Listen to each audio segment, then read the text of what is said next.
skripsian ya. Kalian udah sampai mana ini skripsinya? Di bab 3. Bab 3 itu kamu bab 3 kapan? Nggak tahu sih apa, soalnya kan melalui data-data itu masih harus mencari perusahaan-perusahaan. Tapi udah daftar sempro? Udah. Kapan dapatnya? Udah dapat belum? Belum sih. Kalau Rido sama Sinta kapan? Udah selesai skripsi. Wah. Cepet ya aku akan. Apa ini ya, lama-lama ya kan? Terus sidangnya kapan? Mungkin 1 minggu dari sekarang sidangnya. Berarti sudah sidang apa? Apa namanya sempro tuh? Ya sudah sidang proposal. Sidang hasil juga sudah. Kompre? Berarti tinggal wisuda. Tulisan aja ya. Kok cepet sih? Kalau Sinta, terus kalau Sinta lah sampai mana? Udah sampai mana? Udah sampai bab 4. Berarti abis ini sidang hasil ya? Iya, tinggal nunggu hasil aja. Hasil kalian berdua gimana? Kamu kasih sampai mana? Kalau aku sih sekarang sih udah mau selesai bab 5 ya. Nah, terus kalau untuk sidang hasilnya juga kemungkinan 2 minggu lagi lah sidang hasil. Soalnya kan ngejar wisuda kita Desember ini kan, biar cepet selesai, biar cepet kerja, biar gak jadi beban orang tua lagi gitu kan. Betul. Nah, Kalau sudah selesai semua itu Kak, memang setelah selesai kuliah mau lanjut kemana? kalau aku sih pastinya lanjut S2 ya, karena kalau cita-citaku kan sebenarnya pengen jadi manajer. Nah, jadi manajer itu kan kebanyakan ya kalau sepengetahuan aku itu harus harus minimal S2 gitu kan. Bisa S1 cuma jenjang karir kita itu lama gitu kan, jenjang karir kita lama. Nah, terus tujuan aku juga sih pengen jadi manajer itu karena emang itu salah satunya ya, udah cita-citaku. Terus kedua, itu tuh emang nggak tahu kenapa basicku itu emang di manajer gitu kan, karena aku juga pernah punya pengalaman kerja waktu itu ngolah data, terus ngatur SDM di perusahaan itu gitu kan. Nah, terus kalau jadi manajer itu juga menurutku tuh jenjang karirnya tuh untuk misalnya meskipun kita resign dari perusahaan tersebut, kita tuh mau ngeloncat ke perusahaan lain itu tuh masih bisa gitu loh.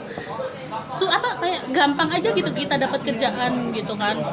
Nah, kalau yang udah aku siapin selama ini sih jadi manajer sih tentunya pengalaman kerjaku. Terus sekarang tuh aku lagi kayak belajar bahasa Mandarin, karena ya percaya nggak percaya bahasa Mandarin tuh sekarang tuh lebih penting daripada bahasa Inggris sekarang tuh. Jadi aku lebih ngutamain belajar bahasa Mandarin. Soalnya tujuan aku sih pengen jadi manajer di perusahaan internasional ya. Contohnya kayak di Cilegon itu PT Petrokimia. Pokoknya PT Kimia tuh aku lupa namanya apa. Nah, aku tuh pengen jadi manajer di situ, jadi produksinya di situ gitulah pokoknya. Aku sih kurang lebih kayak gitu ya. Terus kalau kayak Rido mau kemana? Aku sih kalau kan sambil kuliah kan sambil bisnis ya, di bidang keuangan seperti kayak saham, toleransi. Aku fokus ke bisnis. Aku nggak mau kerja, karena kerja tuh ya makan gaji tuh nggak enak ya kan. Gaji cuma sedikit kan. Kalau usaha, aku bisa kasih lebih dari gaji. Bahkan gaji orang pendek 1 tahun aku bisa hasil dalam 1 hari. Benar. Aku mau ya bisa ya dibilang, karena aku punya sempat sekolah juga di pelajaran persahaman itu di Astronaci ya, sertifikat juga ada dapat. Sekarang aku sambil ngajar kuliah sambil ngajar, jadi aku nggak bekerja, jadi menerusi itu aja. Jadi selanjutnya aku ingin melanjutkan mungkin pendidikan ke luar negeri untuk mendalami gitu ya, belajar tentang tentang blockchain. Itu apa? Blockchain itu teknologi mata uang digital. Oh, itu buat di bisnismu nanti itu. Bisnisku nanti itu. Nah, aku nanti ya punya cita-cita juga ingin membangun sebuah perusahaan juga. Oh, gitu. Emang bisnismu maunya apa? Bisnisku ya itu tadi bangun pertama edukasi tentang pembelajaran tentang dunia persamaan, keuangan dan perekonomian negara. Berarti kayak sekelas tadi tentang saham gitu? Iya, kayak saham, tapi lebih cepat gitu hitungannya. Keuangan lah. Oh gitu, membuka kelas berarti ya, kelas buat yang mau belajar itu gitu ya. Oh, ya wajar sih kalau kayak gitu kan susah nggak sih belajarnya? Memang di awal itu susah ya, tapi kalau kita ketemu yang namanya teknik dasar, dipermudah, bisa dipermudah.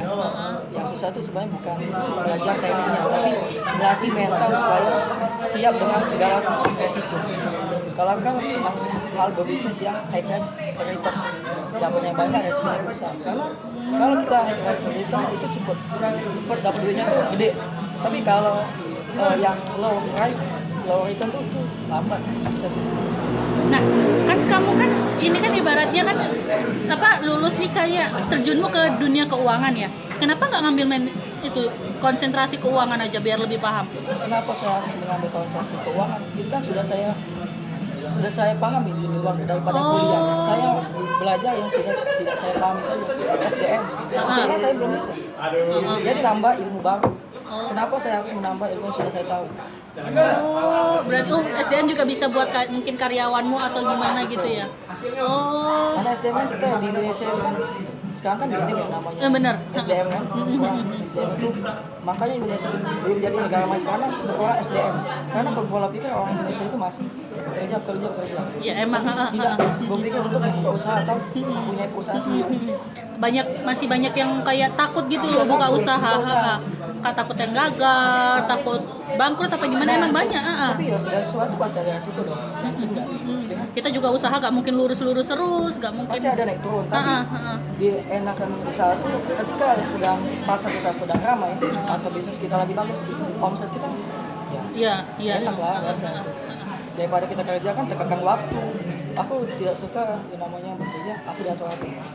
Aku pengen membuat aturan sendiri dan aku pengen bebas. Tidak mau gaji aku terbatas ya, tapi penghasilan aku harus bebas. Berapapun. Gak nyangka sih bisa berpikiran keuangan gitu. Orang-orang kan kayak teman-teman kita gitu kan, meskipun bisnis mereka tuh pasti banyak kan kayak bisnis baju, bisnis kafe, bisnis makanan gitu kan. Baru ini sih aku dengar kalau kamu mau buka bisnis apalagi basic keuangan gitu kan jarang gitu loh. Setahu kita kan kalau basic keuangan kan paling orang-orang tuh kayak mau ke bank gitu kan. Kalau ini bukan itu sendiri. Gak nyangka juga sih. Ini sih sebenarnya tuh balik lagi ke mental. Iya, Kalau kita punya mental, terus kalau masyarakat Indonesia atau apalagi anak-anak muda Indonesia itu cuma mikirnya gengsi. Kalau aku udah pada waktu itu aku puasa artinya aku tidak mengikuti gaya hidup orang lain. Aku sederhana aja apa adanya sesuai keuangan. Tapi ketika aku punya segalanya, tapi aku tidak juga mengambil uang. Berarti kalau misalnya kamu berani buka kelas saham, berarti kamu pernah main saham? Oh, kalau main itu aku sudah ada sertifikat dari asuransi. Aku di umur 19 tahun kemarin aku dapat 1M? Seriously? Wow.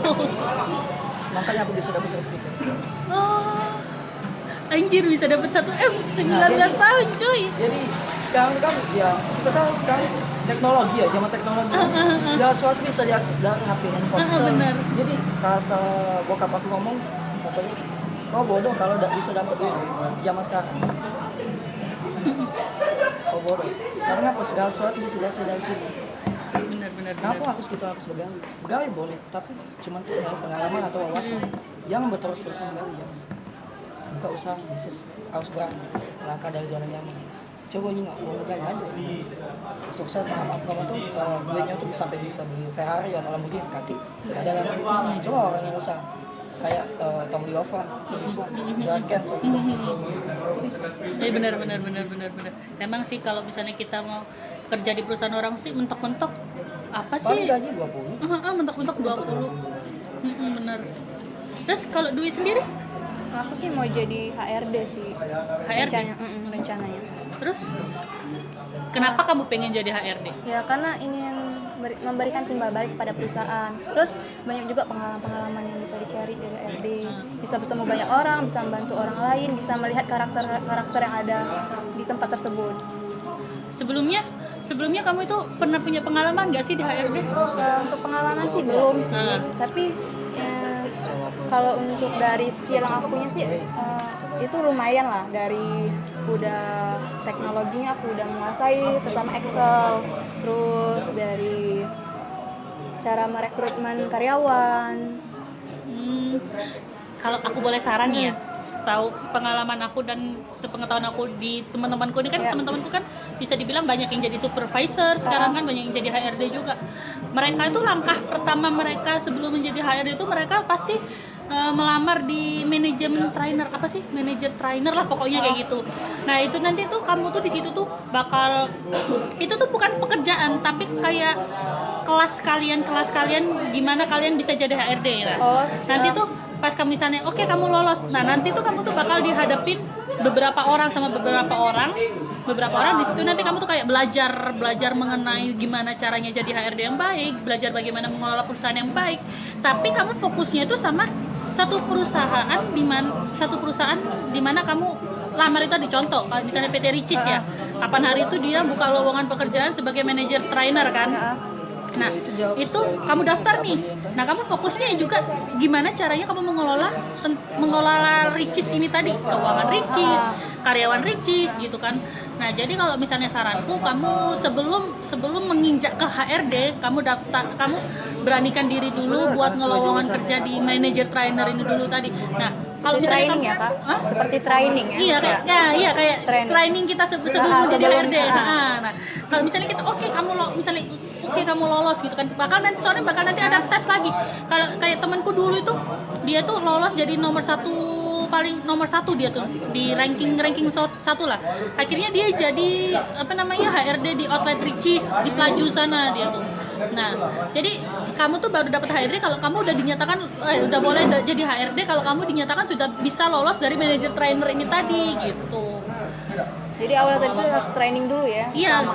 Iya, jadi misalnya kayak kamu, aku mau jadi HRD nih, terus tiba-tiba ada lowongan HRD nih, dicari HRD kualifikasinya. Kalau saranku jangan langsung kamu daftarin, karena HRD itu di mana-mana kan kita membutuhkan pengalaman kan. Iya. Pengalaman, apalagi katamu tadi kamu belum punya pengalaman tapi kamu mempunyai basic teorinya tuh. Nah, kan perusahaan kan nggak peduli kamu bisa teori apa yang dipedulikan skill kita kan. Jadi saranku kalau emang misalnya kamu mau jadi HRD, kamu cari dulu lowongan pekerjaan manajer trainer ini tadi sih, gitu. Nah, terus persiapanmu itu apa? Sudah? Mau jadi HRD? Ya tadi udah menguasai Excel. Untuk bahasa sih mungkin masih bahasa Inggris lah sih. Yes ya, yang masih basic aja ya. Belum terlalu untuk bahasa yang lainnya tuh itu belum menguasai. Soalnya kalau setauku tuh kalau kita mau jadi atasan itu minimal kita udah aktif bahasa Inggris. Susah kalau misalnya sekarang tuh nyari yang cuma bahasa Inggrisnya masih pasif itu sudah susah sih sekarang. Terus Sinta, habis ini mau kemana? Mau tetap buku Terot, mau kawin apa gimana? Enggak lah, saya ingin bekerja di perusahaan bank Indonesia atau bank BCA gitu. Jadi apa? Jadi manajer di sana. Wah, amin. Terus kenapa Sinta mau jadi manajer?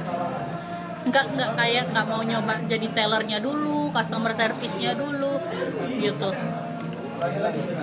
Apa dia? Iya, jadi pengen langsung jadi manajer. Manajer Buat uang gajinya dalam. cuma ngatur-ngatur main. Iya benar.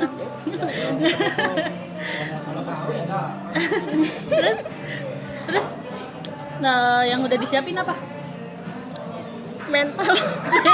emang kan jadi manajer yang penting mental kuat ya, mental utama. Ya ilmu kan. Skillmu udah menentukan. Insya Allah ya. Mental aja udah siap ya. Tujuanmu jadi manajer bank itu apa? Susah loh. Mungkin kerja santai. You pikir jadi manajer ya. Manajer outlet kecil aja itu kerjaannya berat Ibu. Ini apalagi manajer bank, kamu harus mengontrol keuangan, nasabah bankmu. Belum lagi nih ya, kalau jadi manajer kita bukan hanya bawahan kita yang bekerja, tapi kita mengontrol mereka. Belum lagi nanti kalau misalnya ada nasabahmu yang apa yang komplain tentang duitnya hilang atau apa ya kan yang dijalani. Terus apalagi belum lagi kayak ke nasabahmu ada yang mau misalnya apa ambil duit di atas 1 M, kamu yang handle itu. Teller itu akan menghubungi kamu, terus kamu yang bakal menghubungi. Nggak sesantai itu Bu. Ya banyak banget kerjaan sebagai manajer itu banyak banget, bukan cuma nyantai-nyantai aja. Kamu harus mengelola data, kamu harus mensinkronisasi apa namanya keuangan dari hasil bank ini nanti gitu. Banyak. Belum lagi nanti kalau misalnya karyawan mentalnya down, mentalnya apa namanya nggak sehat, itu harus kamu itu nggak bisa mereka. Kalau misalnya kamu acuh sama mereka ya karyawanmu juga hasil apa namanya kerjanya juga bakal jelek gitu. Ya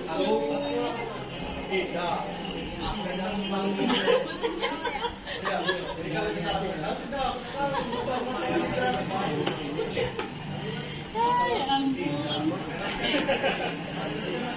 Udah ada pandangan nggak mau usaha? Kalau minta kan bank apa tadi?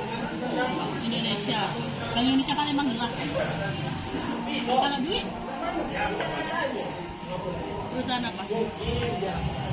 Perusahaan internasional, apa perusahaan BUMN? Tadi kata internasional. Kenapa ya internasional? Semoga ya dengan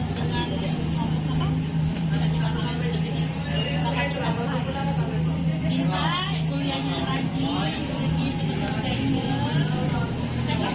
Ridho, semoga juga sidangnya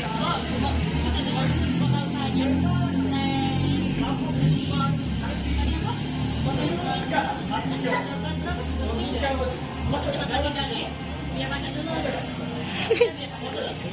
biar bisa lulus. Semoga cita-citanya juga tercapai gitu kan. Di sini kalian mau kemana? Selamat ya. Iya, mau ada sama siapa? Ada. Kan kita baru sore. Mau pulang nggak? Udah sore. Kalau ini berangkat.